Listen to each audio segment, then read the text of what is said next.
All right, my friends, welcome back to another reaction video here at All Cars Reacts. I'm John, and this time I have chosen the 2009 Honda Civic, kind of wrapping up my mini-series on small cars, including the Focus, Corolla, Sentra, Jetta, and now what is probably going to be considered the best of them all, the Honda Civic. But yes, I have things to say about it. So, as always, make yourself comfortable. You and I are just best friends chilling with Sprite, zero sugar, and eagle-eyed viewers will notice that same outfit and same drink as the Sentra video. I'm doing these two back to back, so it's kind of fresh in my mind.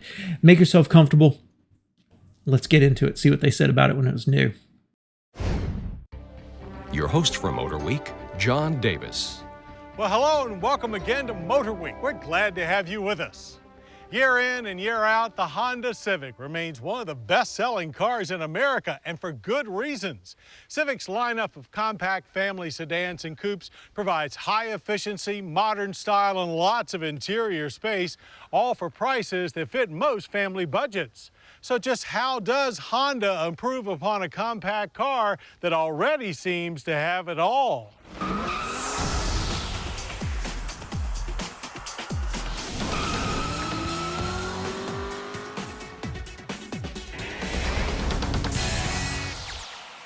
Spurred on by nearly universal acclaim and continuing strong sales, the Honda Civic greets 2009 with freshened styling, new high-value trim offerings, and a handful of techno-savvy enhancements. The Civic's familiar compact size and sweeping shape are kicked off with a reworked front end. The chiseled grille opening is new, as is a more defined three-port lower air intake. It used to be one long, uninterrupted slot. Headlights and taillights are also revised with added chrome for a more refined rear view.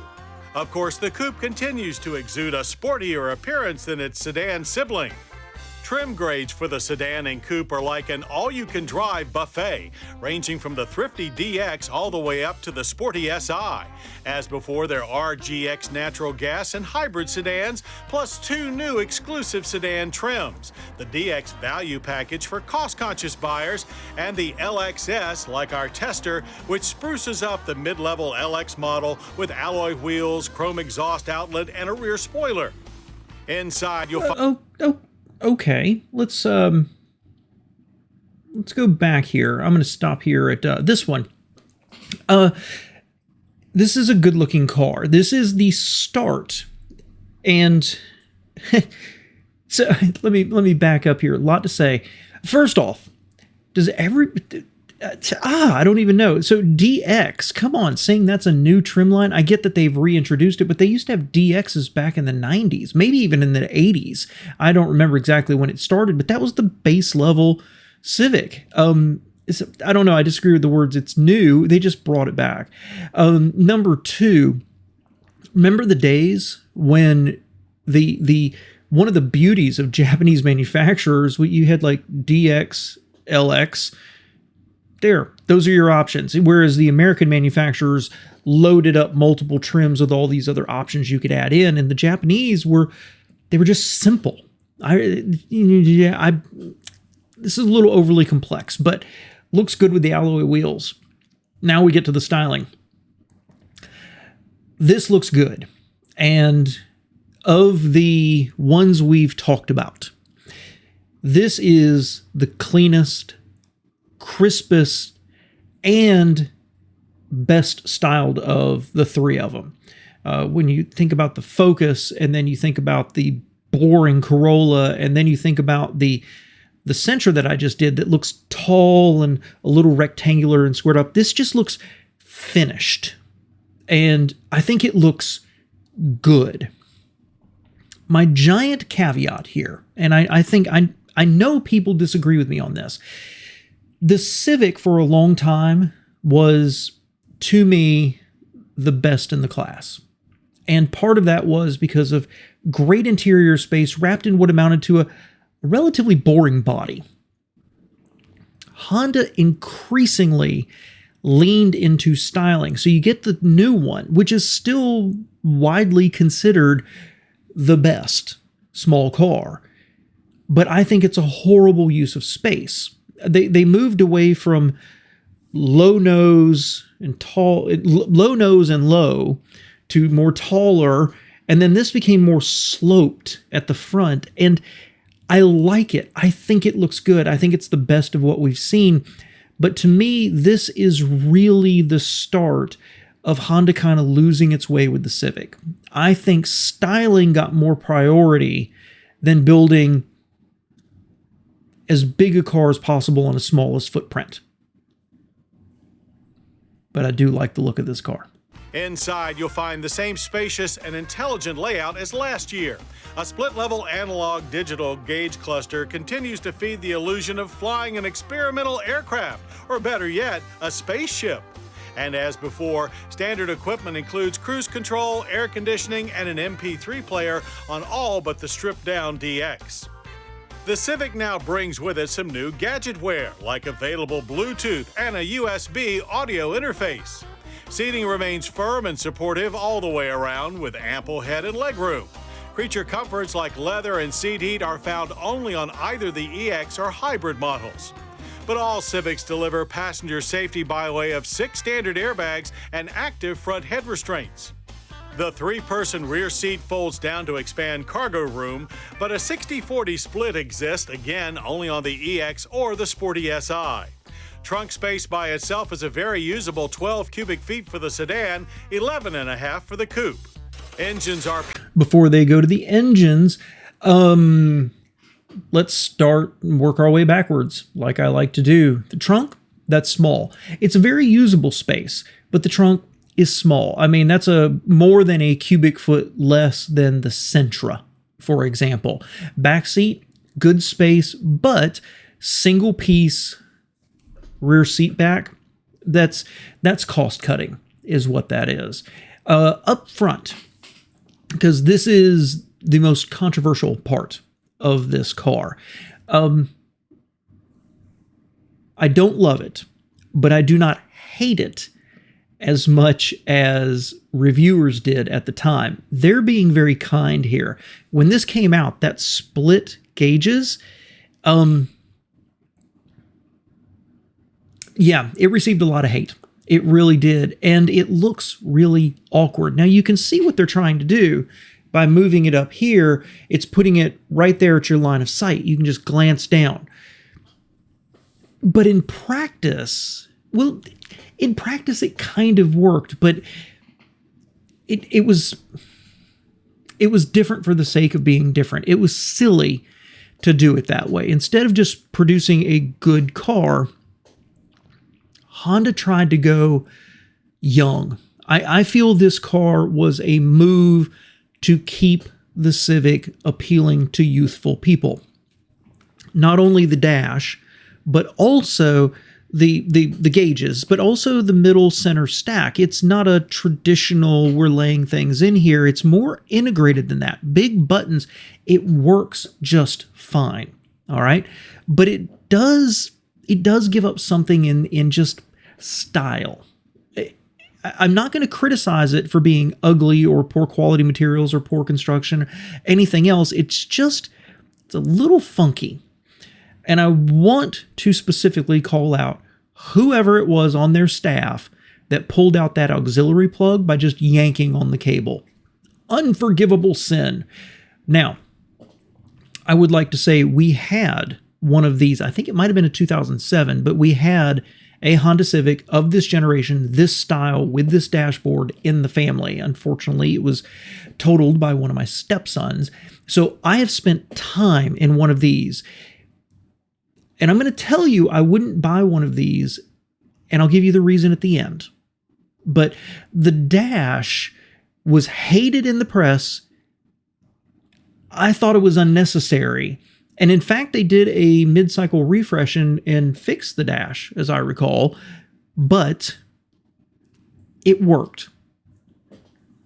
It worked fine. Typical Honda good ergonomics. Pure carryover, but that's not bad. The 1.8-liter single-cam inline-4 spits out 140 horsepower and 128 pound-feet of torque. The 2-liter dual cam 4, found only on the SI, boasts 197 horses and 139 pound-feet. Front drive power is managed by a 5-speed manual, a 5-speed automatic, or a 6-speed manual with the 2.0. Our 1.8-liter auto has government fuel economy ratings of 25 city, 36 highway on regular gas. Expect 29 as a real-world average, which is almost exactly what Civic automatic owners say they're getting. The energy impact score is a low 11.8 barrels of oil per year, as is the carbon footprint of 6.3 tons of CO2 emitted annually.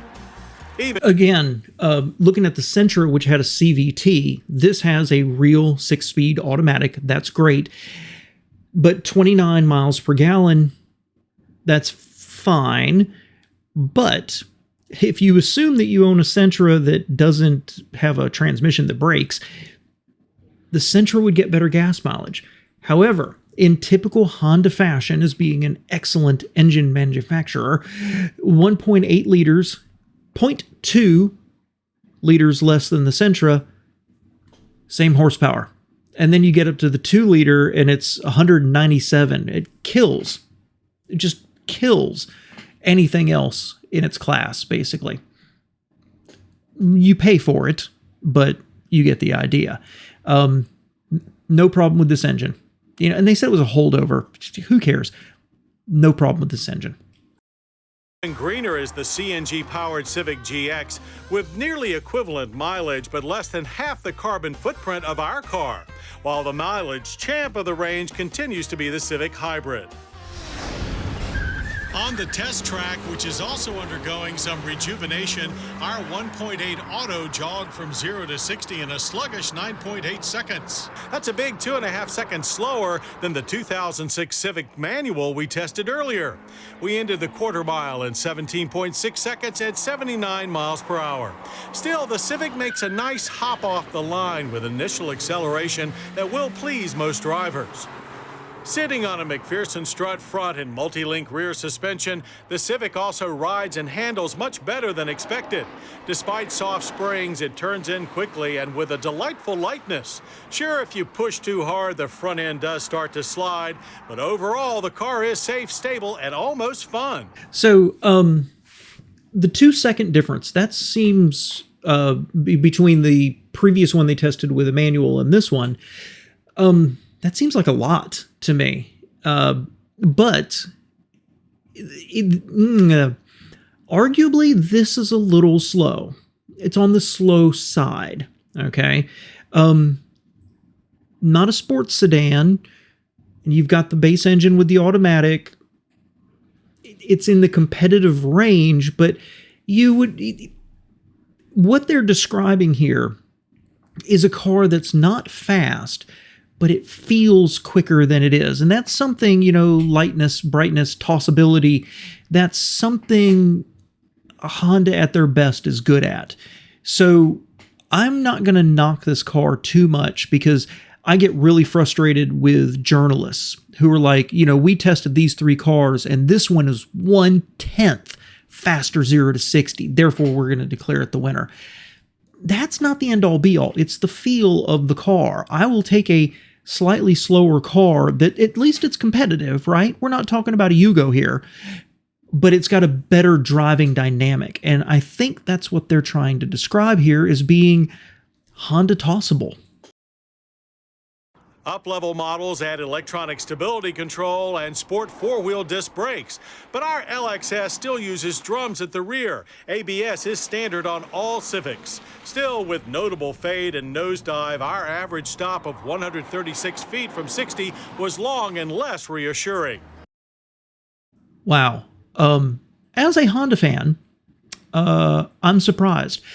Let's go back to the slalom real quick. It was cool going through there. A lot of times when they're showing a car going through the slalom, the nose comes into the frame and then the tail just moves out a little bit. This is almost opposite. This almost looked like understeer, I think. I'm not really sure exactly. The nose came in and then the rear end just tucked. Now it was leaning, but it just tucked. It didn't swing out a little bit. Interesting handling. And again, I think that gives it would be responsible for it having a little bit of a tossable nature. Then you get to the braking. And I'm not going to make excuses. This is poor. This is, the other ones we were looking at were like 125-ish. This is 10 feet longer. 2/3 of a car length. Not good. It's not terrible. It's not the end of the world. You're not sliding under a bridge, but that's disappointing, Honda. Pricing for the Civic has always been one of its strongest suits. The coupe begins at $15,975, while the sedan starts off at $16,175. The technology-laden hybrid model, of course, has a much loftier base of $24,320 and will soon be undercut by the new Insight hybrid. So the 2009 Honda Civic may be refreshed, but it's thankfully still very much the same. It retains a varied lineup, excellent fuel economy, smart packaging, and modern style. For Civic loyalists, the added enhancements are just icing on a very tasty compact car cake. This gives me three things I'm going to finish with in a very interesting place. The first is, when this car came out, what I remember, anyway, is that it was pretty roundly criticized. It might still be considered the best, but it was Honda not really sweating the details, putting in the extra effort, trying to build the best car they possibly could. They ended up with a weird interior, dash layout. And then little things like a little slow. Not horribly, but a little slow. And then a little bit long braking. Everything here, it's not Honda excellent. I guess that's my feeling. Everything here feels like a step back and not the top of the class in every single way. Little disappointing. And the other thing I will say is, I'll leave this one to the end. It puts me in an interesting position. If we were doing this back in 2009, right, and we were looking at the Focus, the Corolla, the Sentra, the Jetta, and this, and we watched all of these back to back, I would have trouble justifying the Civic for being the number one choice. The price is competitive, the power is competitive, everything's competitive, and I personally would have a high degree of confidence in owning a Civic. From a numbers perspective of what I think I'd be most comfortable in just tootling around and what I wouldn't mind seeing in the driveway, gosh, it would be the Sentra. Would I trust it the most? No. Which one provides the best place to drive? And the best drive would be the Jetta. But then the Corolla ends up being the compromise. It's not as good looking. It's not as powerful. It's not as fast. It's not as nice. But it's got all the reliability. It just does everything well. And that defines how Toyota manages to be successful decade after decade. The Corolla would never be just by itself the number one choice. But compared with other things and the limitations of some of the other ones, at least perceived limitations by me, the Corolla kind of bubbles up as like, that's the smart choice. That's the left brain choice, the engineer choice. And I can't say that about this Civic. And I'll end with this, because the fact of the matter is while I like the styling on this, and I will make excuses for the interior because ergonomically it worked fine, this was a miserable car to spend any amount of time in. And I'm a Honda fan. The seats were thin, and it rode horribly on the interstate. Now, if you're just tootling around town, you're driving to your job, or you're driving to the grocery store, whatever, it's a wonderful car. It's perfect, wonderful, smooth, silky, it's fine. But I, unfortunately, got to drive one about 3 hours, and then 3 hours back, all in the same day. And I couldn't feel my legs after driving for a couple of hours. And I wasn't driving with a wallet in my pocket. It was unbelievably uncomfortable, where you're literally trying to lift up and squirm because it rode that poorly and the seats were that uncomfortable.